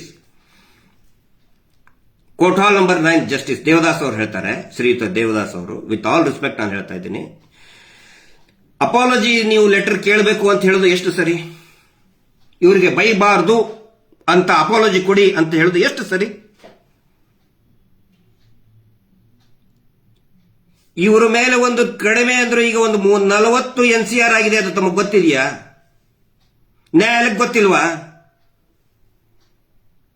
ಆನೆ ಮಾವುತನ ಕೇಸು ಇವ್ರ ಮೇಲೆ ಏನಿದೆ, ಸ್ವತಃ ಇವ್ರ ಹೆಸರು ಬರೆದು ಕೊಟ್ಟಿದ್ದಾರೆ. ನಾವು ಸರ್ಕಾರ ಕೇಳೋದು ತಪ್ಪ ಹಾಗಿದ್ರೆ ಪ್ರತಿಭಟನೆ ಮಾಡೋದು ತಪ್ಪ. ಸರ್ಕಾರದ ಮುಂದೆ ಹೋಗಿ ನಾವು ಕೇಳಲೇಬಾರದು ನ್ಯಾಯಕ್ಕಾಗಿ, ಇವ್ರ ಮೇಲೆ ಆಕ್ಷನ್ ತಗೊಳ್ಳಿ ಅಂತ ಹೇಳಿ. ನಾವು ಪ್ರತಿಯೊಂದನ್ನು ಪ್ರಶ್ನೆ ಮಾಡ್ತೀವಿ. ಮೊನ್ನೆ ದಿನೇಶ್ ಅಮೀನ್ ಮಟ್ಟು ಅವರು ತುಂಬಾ ಚೆನ್ನಾಗಿ ಮಾತಾಡಿದ್ದಾರೆ. ಏನಂತ ಹೇಳಿದ್ರೆ ನ್ಯಾಯಾಲಯದಲ್ಲಿರುವಂತಹ ಕರಪ್ಷನ್ ಅನ್ನ ಪ್ರಶ್ನೆ ಮಾಡಿದ್ದಾರೆ. ಎಲ್ಲಿ ಹೋಗ್ತಾ ಇದೆ ನ್ಯಾಯಾಲಯಗಳು ಅಂತ ಹೇಳಿ. ಬರೀ ನಾವಿಷ್ಟೇ ಅಲ್ಲ, ದಿನೇಶ್ ಅಮೀನ್ ಮಟ್ಟು ಅವರು ಒಬ್ಬರೇ ಅಲ್ಲ, ಅಥವಾ ನಾವಿಷ್ಟೇ ಅಲ್ಲ, ಸ್ವತಃ CJI chief justice of India ಅವರೇ ಹೇಳಿದ್ದಾರೆ. ನ್ಯಾಯಾಲಯದಲ್ಲಿರುವಂತಹ ಕರಪ್ಷನ್ಗಳ ಬಗ್ಗೆ ಪುಸ್ತಕಗಳು ಬಂದಿದೆ, ಆರ್ಟಿಕಲ್ಗಳು ಬಂದಿದೆ, ನ್ಯಾಷನಲ್ ಲೆವೆಲ್ ಆರ್ಟಿಕಲ್ ಬಂದಿದೆ, ಇಂಟರ್ನ್ಯಾಷನಲ್ ಲೆವೆಲ್ ನಲ್ಲಿ ಆರ್ಟಿಕಲ್ಗಳು ಬಂದಿದೆ. ಭಾರತದ ನ್ಯಾಯಾಲಯಗಳಲ್ಲಿ ಯಾವ ರೀತಿ ಕರಪ್ಷನ್ ನಡೀತಾ ಇದೆ, ಅದರಲ್ಲಿ ನ್ಯಾಯಾಧೀಶರು ಇರಬಹುದು, ಕ್ಲೆರಿಕಲ್ಗಳು ಇರಬಹುದು, ಯಾರಾದರೂ ಇರಬಹುದು. ನಾವು ಪ್ರತಿಯೊಂದನ್ನು ಕೂಡ ಪ್ರಶ್ನೆ ಮಾಡ್ತೀವಿ. ಪ್ರಜಾಪ್ರಭುತ್ವದ ಆಶಯಗಳಿಗೆ ಧಕ್ಕೆ ಆದರೆ, ಸಂವಿಧಾನದ ಆಶಯಗಳಿಗೆ ಧಕ್ಕೆ ಆದರೆ ಖಂಡಿತ ಪ್ರಶ್ನೆ ಮಾಡ್ತೀವಿ ನಾವು. ಯಾಕಂತ ಹೇಳಿದ್ರೆ ಇವ್ರು ಹೇಳ್ತಾರೆ ನೀವು ಕಾನೂನು ರೀತಿ ಮಾತ್ರ ಹೋಗಿ ಅಂತ ಹೇಳಿ. ಕಾನೂನು ಕೆಲಸ ಮಾಡಲಿಲ್ಲ ಅಂದ್ರೆ ಇನ್ನೇನ್ ಮಾಡಬೇಕು ನಾವು? ಬೆಳ್ತಂಗಡಿ ಪೊಲೀಸ್ ಸ್ಟೇಷನ್ ಅಲ್ಲಿ ಇವರಾಗೆ ಕಂಪ್ಲೇಂಟ್ಲೇ ತಗೊಳ್ಳೋದಿಲ್ಲ, ಮತ್ತಿನ್ನೇನ್ ಮಾಡಬೇಕು ಪ್ರತಿಭಟನೆ ಮಾಡದೆ ಹೇಳಿ? ಸಂವಿಧಾನಕ್ಕೆ ಹಕ್ಕಲ್ವ ನಮ್ದು? ಅನ್ಯಾಯ ಆದರೆ ಪ್ರತಿಭಟನೆ ಮಾಡೋದು ಪ್ರತಿಯೊಬ್ಬ ನಾಗರಿಕರ ಹಕ್ಕದು. 96 ಜನ ಹೆಣ್ಮಕ್ಳು ನೇತ್ರಾವತಿ ತೀರದಲ್ಲಿ ಮಿಸ್ಸಿಂಗ್ ಆಗಿದ್ದಾರೆ. ಧರ್ಮಸ್ಥಳಕ್ಕೆ ಬಂದಂತವರು ಮಿಸ್ಸಿಂಗ್ ಇನ್ನೂ ಕೂಡ ಗೊತ್ತಿಲ್ಲ ಎಲ್ಲಿ ಹೋಗಿದ್ದಾರೆ ಅಂತೇಳಿ. ಬರೀ ಒಂದು 10 ವರ್ಷದಲ್ಲಿ. ಇನ್ನು ಅದಕ್ಕಿಂತ ಹಿಂದೆ ಎಷ್ಟಾಗಿದೆ ಯಾರಿಗೆ ಗೊತ್ತು. 464 ಹೆಣಗಳು ಬಿದ್ದಿದೆ. 464 ಹೆಣಗಳು ಯಾವುದೇ ತನಿಖೆ ಆಗಿಲ್ಲ, ಎಲ್ಲ ಯುಡಿಆರ್. ಪ್ರಶ್ನೆ ಮಾಡಬಾರ್ದ ಸರ್ಕಾರಕ್ಕೆ? ಜೋಗದ ಗುಂಡಿಯಲ್ಲಿ ಒಂದು ಆತ್ಮಹತ್ಯೆ ಮಾಡ್ಕೊಂಡ್ರೆ ಒಂದು ದೊಡ್ಡದಾಗಿ ಒಂದು ವಾರ ಬಂದ್ ಮಾಡ್ತೀರಿ. ಯಾವ್ದಾದ್ರು ಒಂದು ಫಾಲ್ಸ್ ಅಲ್ಲಿ ಒಂದು ಸುಸೈಡ್ ಅಥವಾ ಕಾಲ್ ಜಾರಿ ಬಿದ್ರೆ ಒಂದು ವಾರ ಆ ಫಾಲ್ಸ್ ಬಂದ್ ಮಾಡ್ತೀರಿ, ಅಥವಾ ಯಾವುದೇ ಪ್ರವಾಸಿ ತಾಣದಲ್ಲಿ ಸತ್ರೆ. 464 ಹೆಣಗಳು ಬಿದ್ದು ಯಾವುದೇ ತನಿಖೆ ಆಗಲಿಲ್ಲ. ಉಗ್ರಪ್ಪ ವರದಿ ಇದೆ, ಉಗ್ರಪ್ಪನವರ ವರದಿಯಲ್ಲಿದೆ ತನಿಖೆ ಆಗಬೇಕು ಅಂತ ಹೇಳಿ. ಮಹಿಳಾ ಆಕ್ಟಿವಿಸ್ಟ್ಗಳು ಕೂಡ ಹೇಳಿದ್ದಾರೆ ತನಿಖೆ ಆಗಬೇಕು ಅಂತ ಹೇಳಿ. 300 ಹೆಣ್ಮಕ್ಳು ಅನುಮಾನಾಸ್ಪದವಾಗಿ ಸತ್ತಿದ್ದಾರೆ. ಅಲ್ಲಿ 464ನಲ್ಲಿ 300 ಹೆಣ್ಮಕ್ಳು ಅನುಮಾನಾಸ್ಪದವಾಗಿ ಸತ್ತಿದ್ದಾರೆ. ಉಗ್ರಪ್ಪ ಅವರ ವರದಿಯಲ್ಲೇ ಇದೆ. ಪ್ರತಿಭಟನೆ ಮಾಡಬಾರ್ದ ನ್ಯಾಯಮೂರ್ತಿಗಳೇ? ನಾವು ಹೈಕೋರ್ಟಿಗೆ ಕೇಳ್ತಾ ಇದ್ದೀನಿ ನಾನು, ದಯವಿಟ್ಟು ಉತ್ತರ ಕೊಡಿ. ಪ್ರತಿಭಟನೆ ಮಾಡಬಾರ್ದ? ನ್ಯಾಯ ಕೊಡಿ ಅಂತ ಕೇಳಬಾರ್ದ? ಪೊಲೀಸರು ಕೇಸ್ ರಿಜಿಸ್ಟರ್ ಮಾಡಲಿಲ್ಲ ಅಂದ್ರೆ ಇನ್ಯಾರಿಗೆ ಕೇಳೋದ? ಪ್ರತಿಭಟನೆ ಮಾಡಲಿಲ್ಲ ಅಂದ್ರೆ ಇನ್ನೇನ್ ಮಾಡೋದ? ಬಾಯಿ ಮುಚ್ಚಕ್ಕಾಗುದಿಲ್ಲ, ಜನಸಾಮಾನ್ಯರ ಬಾಯಿ ಮುಚ್ಚಕ್ಕಾಗುದಿಲ್ಲ. ಅದು ತುಂಬಿದ ಕೋರ್ಟ್ ಹಾಲ್ ನಲ್ಲಿ ಮಹೇಶ್ ಶೆಟ್ಟಿ ಯಾಕೆ ಬೈದ್ರು? ಏನಾದ್ರು ಬೈದ್ರ? ಜಡ್ಜ್ಗಳಿಗೆ ಬೈದಿದಾರ? ನೋಡಿದಿರ? ಎಲ್ಲಾದ್ರೂ ಹೆಸರು ತಗೊಂಡು ಬೈದಿದಾರ? ಅತ್ಯಾಚಾರಿಗೆ ಗಲ್ಲು ಆಗಬೇಕು ಅಂತ ಹೋರಾಟ ಮಾಡತಕ್ಕಂತಹ ನಾಯಕ ಮಹೇಶ್ ಶೆಟ್ಟಿ ತಿಮ್ಮರೋಡಿ ಅವ್ರಿಗೆ ಆ ಒಬ್ಬ ಜಡ್ಜ್ ಸಾಹೇಬರು ನಿನ್ನನ್ನೇ ಗಲ್ಲಿಗೇರಿಸ್ತೇನೆ ಅಂತ ಹೇಳ್ತಾರೆ. ನೋವು ಆಗೋದಿಲ್ವಾ? ಅತ್ಯಾಚಾರಿಗಳಿಗೆ ಗಲ್ಲಿಗೇರಿಸೋದು ಬಿಟ್ಟು ಅತ್ಯಾಚಾರಿಗಳ ವಿರುದ್ಧ ಪ್ರತಿಭಟನೆ ಮಾಡ್ತಾ ಇರುವಂತಹ ಒಬ್ಬ ಹೋರಾಟಗಾರನಿಗೆ ಗಲ್ಲಿಗೇರಿಸ್ತೇನೆ ಅಂತ ಹಿಂದು ಮುಂದೆ ನೋಡದೆ ಮಾತಾಡುವಂತವ್ರ ಬಗ್ಗೆ ಮಾತಾಡಬಾರ್ದ ನಾವು? ಈ ದೇಶದಲ್ಲಿ ಸಂವಿಧಾನನೇ ಸುಪ್ರೀಂ. ಸಂವಿಧಾನಕ್ಕೆ ಏನಾದರೂ ವಿರೋಧವಾಗಿ ಮಾತಾಡಿದ್ರೆ ಖಂಡಿತ ಜೈಲಿಗೆ, ತಪ್ಪು ಮಾತಾಡ್ತಾ ಇದ್ರೆ ಖಂಡಿತ ನಮ್ಗೆ ಜೈಲಿಗೆ ಹಾಕಿ ಸರ್, ನಾವು ಜೈಲಿಗೆ ಹೋಗ್ತೀವಿ.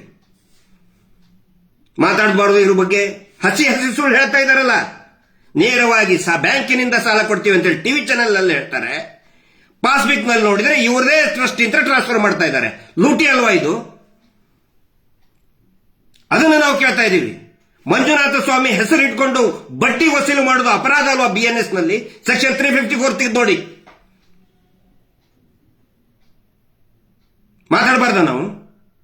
ಖಂಡಿತ ಮಾತಾಡ್ತೀವಿ. ಈ ನಿಮ್ಮ ಸುಳ್ಳು ಸ್ಟೇಟಸ್ಗಳಿಗೆ ನಾವು ಯಾರು ತಲೆ ಕೆಡಿಸ್ಕೊಳ್ಳೋದಿಲ್ಲ. We don't care. ಸುಳ್ಳು ಸ್ಟೇಟಸ್ ಹಾಕೊಳ್ಳೋದು ಅಲ್ಲರಿ. ನ್ಯಾಯಾಲಯದಲ್ಲಿ ಇನ್ನೂ ಆದೇಶ ಹೊರಗಡೆ ಬಂದಿಲ್ಲ. ರಿಟರ್ನ್ ಆರ್ಡರ್ ಇನ್ನೂ ಬಂದಿಲ್ಲ. ಹೆಂಗ್ ಬೇಕಂಗೆ ಪ್ರಚಾರ ಮಾಡ್ತಾ ಇದ್ದಾರೆ. ನ್ಯಾಯಾಲಯದ ಆದೇಶವನ್ನು ತಿರುಚೋದು ಅಪರಾಧ ಅಲ್ವಾ? ನ್ಯಾಯಾಲಯದ ಆದೇಶವನ್ನು ಸುಳ್ಳು ಅಪಪ್ರಚಾರ ಮಾಡಿ ಸ್ಪ್ರೆಡ್ ಮಾಡೋದು ಅಪರಾಧ ಅಲ್ವಾ? ಹಾಗಿದ್ರೆ ಇದನ್ನೇ ಮಾಡ್ಕೊಂಡು ಬಂದಿದ್ದಾರೆ ಇವರು. ಸರ್ಕಾರದ ಜಮೀನು ಇವರು ತಮ್ಮ ಹೇಳಿದ ಏನೋ ಭೂರಹಿತ ಕೃಷಿ ಕಾರ್ಮಿಕ ಅಂತೇಳಿ 7.5 ಎಕರೆ ಲೂಟಿ ಮಾಡ್ಕೊಂಡು ಬಿಟ್ಟ ಇವ್ರ ತಮ್ಮ. ಅದಕ್ಕೆ ಇವರೇ ಬರೀತಾರೆ, ಹೌದು ಇವನು ನನ್ನ ತಮ್ಮ ಭೂರಹಿತ ಕೃಷಿ ಕಾರ್ಮಿಕ, ಐ ಹ್ಯಾವ್ ನೋಟೆಡ್. ಇದೇ ದಾಖಲೆ. ಅರುಣ್ ಬೋಳಿಯಾರ್ ಅವ್ರದ್ದು 400 ಮರಗಳನ್ನ ಟ್ಯಾಪಿಂಗ್ ಬಂದಂತಹ ರಬ್ಬರ್ ಮರಗಳನ್ನ ಕತ್ತರಿಸಿ ಹಾಕಿದ್ರು. MB ಕರಿಯ ಅವ್ರ ಹೆಸರಿನಲ್ಲಿ ಅಲಾಟ್ ಆಗಿದ್ದಂತಹ ಪೆಟ್ರೋಲ್ ಬಂಕ್ ಅನ್ನ ನುಂಗಿ ನೀರು ಕುಡಿದ್ರು. ಈಗ ಅವ್ರದೇ ಒಬ್ಬ ದಲಿತರ ಹೆಸರಿನಲ್ಲಿ ಇದ್ದಂತಹ MB ಕರಿಯ ಅವ್ರ ಹೆಸರಿನಲ್ಲಿ ಸರ್ಕಾರದಿಂದ ಅಲಾಟ್ ಆಗಿದ್ದಂತ ಪೆಟ್ರೋಲ್ ಬಂಕ್ ಅನ್ನ ಬರೀ 150 ರೂಪಾಯಿ ಕೊಟ್ಟು ಆ 150 ರೂಪಾಯಿ ಅವ್ರು ಮತ್ತು ವಾಪಸ್ ಉಂಡಿಗೆ ಹಾಕಿ ಬಂದ್ರು. ಅವರು ತಪ್ಪಲ್ವಾ ಇದು? ಕೇಳಬಾರ್ದ? ಸುಮ್ಮನೆ ಕುತ್ಕೋಬೇಕಾ? ನ್ಯಾಯಾಧೀಶರು ಮಾತಾಡಬೇಕು, ಹೈಕೋರ್ಟ್ನವ್ರು ಹೇಳಬೇಕು, ಇದಕ್ಕೆ ಉತ್ತರ ಕೊಡಬೇಕು. ಸಂವಿಧಾನ ವಿರುದ್ಧವಾಗಿ ನಾವು ಮಾತಾಡ್ತಾ ಇಲ್ಲ. ಕಾನೂನಿನ ಏನೋ ನ್ಯಾಯಾಧೀಶರು ವಿರುದ್ಧನೂ ಅಲ್ಲ, ಆದ್ರೆ ನ್ಯಾಯಾಧೀಶರು ಸರಿಯಾಗಿ ಕೆಲಸ ಮಾಡಿಲ್ಲ ಅಂತ ಹೇಳಿದ್ರೆ ಇನ್ನೇನು ಮಾಡಬೇಕು? ತುಂಬಿದ ಇದರಲ್ಲಿ ನೀನು ಅಪಾಲಜಿ ಬರೆದುಕೊಡು ಅಂತ ಹೇಳಿದ್ರೆ ಇನ್ನೇನು ಮಾಡಬೇಕು? ಇದನ್ನ ಪ್ರತಿಯೊಬ್ಬರು ಕೂಡ ಅರ್ಥ ಮಾಡ್ಕೋಬೇಕು. ಏನೋ ಜೋರಾಗಿ ಪ್ರಭಾವಿಗಳಿದ್ದಾರೆ, ದೊಡ್ಡ ವ್ಯಕ್ತಿಗಳಿದ್ದಾರೆ, ಸಾಕಷ್ಟು ದುಡ್ಡಿದೆ, ಖಂಡಿತ ಸೌಜನ್ಯ ಹೋರಾಟಗಾರರು ಸುಮ್ಮನೆ ಕೂತ್ಕೊಳ್ಳುವುದಿಲ್ಲ. ಇವತ್ತು ಇಡೀ ಮೀಟರ್ ಬಡ್ಡಿ ದಂಧೆ ಇಷ್ಟೊಂದು ವ್ಯಾಪಕವಾಗಿ ಇಡೀ ದೊಡ್ಡ ಮಟ್ಟದ ಚಳವಳಿ ನಡೀತಾ ಇದೆ ಅಂತ ಹೇಳಿದ್ರೆ ಸೌಜನ್ಯ ಹೋರಾಟಗಾರರ ಒಂದು ಏನು ಪಾತ್ರ, ಒಂದು ಶ್ರಮ, ಇದನ್ನ ನಾವು ಅಂತ್ಯ ಕಾಣಿಸ್ತೀವಿ. ಇದನ್ನ ಅದಕ್ಕೆ ನಾನು ಮುಖ್ಯಮಂತ್ರಿಗಳಿಗೆ ಹೇಳ್ತಾ ಇದ್ದೇನೆ, ಗೃಹ ಸಚಿವರಿಗೆ ಹೇಳ್ತಾ ಇದ್ದೇನೆ, ದಯವಿಟ್ಟು ಇವರು ಪರವಾಗಿ ನಿಂತ್ಕೊಳ್ಳಕ್ ಹೋಗಬೇಡಿ. ಯಾರ್ಯಾರು ಇವರು ಪರವಾಗಿ ನಿಂತ್ಕೊಂಡಿದ್ದಾರೆ ಎಲ್ಲರೂ ಕೂಡ ಸರ್ವನಾಶ ಆಗಿದ್ದಾರೆ. ರಾಜಕೀಯವಾಗಿ ಪೂರ್ತಿಯಾಗಿ ನಿರ್ನಾಮ ಆಗ್ತಾ ಇದ್ದಾರೆ. ಅದಕ್ಕೆ ರಾಜ್ಯದ ಜನತೆಗೂ ನಾನು ವಿನಂತಿ ಮಾಡ್ಕೊಳ್ತಾ ಇದ್ದೇನೆ. ಸಂಘದಿಂದ ಸಾಲ ತಗೊಂಡು ಗ್ರಾಮಗಳಲ್ಲಿ ಜಗಳ ಮಾಡ್ತಾ ಇದ್ದೀರಲ್ಲ, ಜಗಳ ಮಾಡೋದು ಬಿಡಿ. ಮೊದಲು ಊರು ಯಾಕೆ ಬಿಡ್ತೀರಾ ನೀವು? ನೇಣಿಗೆ ಯಾಕೆ ಹೋಗ್ತೀರಾ ನೀವು? ಮೊದಲು ನೀವು ಒಗ್ಗಟ್ಟಾದ್ರೆ ಯಾರು ನಿಮ್ಮನ್ನ ಅಲುಗಾಡ್ಸಕ್ಕಾಗೋದಿಲ್ಲ. ಮೊನ್ನೆ ಒಂದು ವರದಿ ಬಂದಿದೆ, ಗುಪ್ತ ವರದಿ ನನ್ನ ಗಮನಕ್ಕೆ ಬಂದಿದೆ. ಭಾರತೀಯ ಜನತಾ ಪಾರ್ಟಿ 3 ಬೈ ಎಲೆಕ್ಷನ್ ನಲ್ಲಿ ಸೋಲ್ತಲ್ಲ, ಶಿಗ್ಗಾವಿ, ಸಂಡೂರು ಮತ್ತಿನ್ನೊಂದು ಯಾವುದು ಚನ್ನಪಟ್ಟಣ. ಅದರಲ್ಲಿ ಈ ಮೀಟರ್ ಬಡ್ಡಿ ದಂಧೆ ಬಿಜೆಪಿಯ ರಾಜ್ಯಸಭಾ ಸದಸ್ಯರೇ ಅದರದ ಮಾಸ್ಟರ್ ಮೈಂಡ್ ಇರೋದ್ರಿಂದ ಸಾಂಪ್ರದಾಯಿಕವಾದಂತಹ ಬಿಜೆಪಿ ವೋಟ್ಗಳು ಕಾಂಗ್ರೆಸ್ಗೆ ಹೋಗಿದೆ ಅನ್ನುವಂತ ಮಾಹಿತಿ ವರದಿ ಬಂದಿದೆ. ಇದು ಯಾಕೆ ಹೇಳ್ತಾ ಇದ್ದೀನಿ ಅಂತ ಹೇಳಿದ್ರೆ, ಊರಲ್ಲಿ ಪಂಚಾಯಿತಿ ಅಧ್ಯಕ್ಷರು, ಮಾಜಿ ಅಧ್ಯಕ್ಷರು, ಅಧ್ಯಕ್ಷರು, ಇವರು ಮಾಜಿ ಸದಸ್ಯರು ಹೋಗಿ ಇವ್ರ ಪರವಾಗಿ ಬ್ಯಾಟಿಂಗ್ ಆಡ್ತಾ ಇದಿರಲ್ಲ, ನೆನಪಿಟ್ಕೊಳ್ಳಿ. ಸಾಲ ಕಟ್ಟಿ ಅಂತ ನೀವು ಹೇಳಿದ್ರೆ ಮುಂದಿನ ಯಾವ ಇಲೆಕ್ಷನ್ ಅಲ್ಲಿ ಕೂಡ ನೀವು ಗೆಲ್ಲಲ್ಲ. ಅದು ನೆನಪಿಟ್ಕೊಳ್ಳಿ ನೀವು. ಯಾಕಂದ್ರೆ ಜನ ರೊಚ್ಚಿಗೆದ್ದಿದ್ದಾರೆ. 100 ಘಟನೆಗಳು ನಡೀತಾ ಇದೆ. ಒಂದಲ್ಲ ಎರಡಲ್ಲ, ಹೇಳಬೇಕಂದ್ರೆ 1000 ಭಯಾನಕವಾದಂತ ಘಟನೆಗಳು ಕಣ್ಣು ಮುಂದೆ ಬರ್ತದೆ. ಅದಕ್ಕಾಗಿ ಈ ಮೀಟರ್ ಬಡ್ಡಿ ದಂಧೆ ನಿಲ್ಲಲೇಬೇಕು. ಮತ್ತೆ ಮುಖ್ಯಮಂತ್ರಿಗಳು ಕೂಡ ಒಂದು ಮಾತನ್ನ ಹೇಳಿದ್ದಾರೆ, ಅದಕ್ಕೆ ನಾವು ಸ್ವಾಗತಿಸ್ತೇವೆ. ಗೃಹ ಸಚಿವರು ಕೂಡ ಹೇಳಿದ್ದಾರೆ, ಅದನ್ನು ಸ್ವಾಗತಿಸ್ತೇವೆ. ಆದರೆ ಬರೀ ಹೇಳಿಕೆಗಿಷ್ಟೇ ಇದು ಸೀಮಿತ ಆಗಬಾರ್ದು. ಹೇಳಿಕೆಗಳಿಗಿಷ್ಟೇ ಸೀಮಿತ ಆಗಬಾರ್ದು. ವರದಿಗಳನ್ನ ನಾವು ಜೊತೆಗಿರ್ತೇವೆ. ಅಧಿಕಾರಿಗಳು ಕೂಡ ಪ್ರಾಮಾಣಿಕವಾಗಿ ಈ ಕೆಲಸವನ್ನ ಪ್ರಾರಂಭ ಮಾಡಲಿ. ಆದಷ್ಟು ಬೇಗ ಇದಕ್ಕೆ ಕಡಿವಾಣ ಹಾಕಿ ಅಂತ ಹೇಳ್ತಾ, ಮತ್ತು ಪ್ರತಿಯೊಬ್ಬರಿಗೂ ಕೂಡ ಈ ಏನು ನಾವು ವಿಡಿಯೋ ಮಾಡ್ತೀವಿ, ಸೌಜನ್ಯ ನ್ಯಾಯದ ಪರವಾದಂತಹ ಹೋರಾಟ ಮಾಡ್ತಾ ಇದ್ದೀವಿ, ದಯವಿಟ್ಟು ಪ್ರತಿಯೊಂದನ್ನು ಕೂಡ ಶೇರ್ ಮಾಡಿ. ಯಾಕಂದ್ರೆ ನ್ಯೂಸ್ ಪೇಪರ್, ದೊಡ್ಡ ಟಿವಿ ಚಾನೆಲ್ ಅವರು, ದೊಡ್ಡ ಪೇಪರ್ನವರು ನಮ್ಮ ಜೊತೆಗಿಲ್ಲ, ಪ್ರಸಾರ ಮಾಡೋದಿಲ್ಲ. ಅದನ್ನ ಮೊನ್ನೆ ಟಕ್ಕನೆ ಹಾಕಿದ್ರಲ್ಲ ಎಲ್ಲಾ ಪೇಪರಲ್ಲಿ, ಮಹೇಶ್ ಶೆಟ್ಟಿಗೆ ಬೈಬಾರ್ದು ಅಂತ ಹೇಳಿ. ಇವರ ವಿರುದ್ಧ ತನಿಖೆ ಮಾಡಬೇಕು ಅನ್ನೋದು ವರದಿ ಒಬ್ಬರು ಹಾಕಲಿಲ್ಲ. ಹೈಕೋರ್ಟ್ನೇ ಹೇಳಿತ್ತು, ಸ್ವತಃ ಪೊಲೀಸ್ ಮಹಾನಿರ್ದೇಶಕರು ಹೇಳಿದ್ದನ್ನೇ ಯಾವ ಒಬ್ಬ ಚಾನೆಲ್ ಅವರು ಹಾಕಲಿಲ್ಲ, ಪತ್ರಿಕೆಯವರು ಕೂಡ ಹಾಕಲಿಲ್ಲ. ಆದರೂ ಕೂಡ ಜನಸಾಮಾನ್ಯರ ಭಯನ್ನ ಮುಚ್ಚಕ್ಕಾಗೋದಿಲ್ಲ. ಹಿಂಗಾಗಿ ನಾವು ಎಲ್ಲಾ ಯೂಟ್ಯೂಬ್ಗಳನ್ನು ಕೂಡ ಇವರು ಏನೋ ಕೋರ್ಟ ಏನೇನೋ ಲಗಾಟ ಹೊಡಿತಾ ಇದ್ದಾರೆ, ಅದು ನಿಲ್ತಾ ಇಲ್ಲ. ಯಾವ ಯೂಟ್ಯೂಬ್ ಚಾನೆಲ್ನವರು ಮತ್ತು ಯಾವ ಫೇಸ್ಬುಕ್ನಲ್ಲಿ ಸೌಜನ್ಯ ಪರವಾದಂತಹ ಮಾತಾಡ್ತಾರೆ, ಆನಂತರ ಮೀಟರ್ ಬಡ್ಡಿ ಧರ್ಮಸ್ಥಳ ಹೆಸರಿನಲ್ಲಿ, ಹಿಂದೂ ದೇವರ ಹೆಸರಿನಲ್ಲಿ ಮೀಟರ್ ಬಡ್ಡಿ ದಂಧೆ ಮಾಡ್ತಾ ಇದ್ದಾರೆ, ಅವರ ವಿರುದ್ಧ ಪ್ರಸಾರ ಮಾಡುವಂತಹ ನ್ಯಾಯಪರ ಎಲ್ಲಾ ಯೂಟ್ಯೂಬ್ ಚಾನೆಲ್ಗಳನ್ನ ದಯವಿಟ್ಟು ಸಬ್ಸ್ಕ್ರೈಬ್ ಮಾಡಿ, ದಯವಿಟ್ಟು ಶೇರ್ ಮಾಡಿ. ಇದರಿಂದ ಸಾಮಾಜಿಕ ಪರಿವರ್ತನೆಯ ಹರಿಕಾರರು ತಾವೆಲ್ಲರೂ ಕೂಡ ಆಗಿ ಅಂತ ವಿನಂತಿ ಮಾಡಿಕೊಳ್ತಾ, ಮುಂದೆ ಬರುವಂತಹ ದಿನಗಳಲ್ಲಿ, ಈಗ ಮೊನ್ನೆ ಸೌಜನ್ಯ ಹೋರಾಟಕ್ಕೆ ಯಾವುದೇ ಅಡ್ಡಿ ಇಲ್ಲ ಅನ್ನೋ ಒಂದು ಅರ್ಥ ಬರುವ ರೀತಿಯಲ್ಲಿ ಅನ್ನೋ ಒಂದು ಮಾತು, ಒಂದು ಆದೇಶ ಆಗಿದೆ.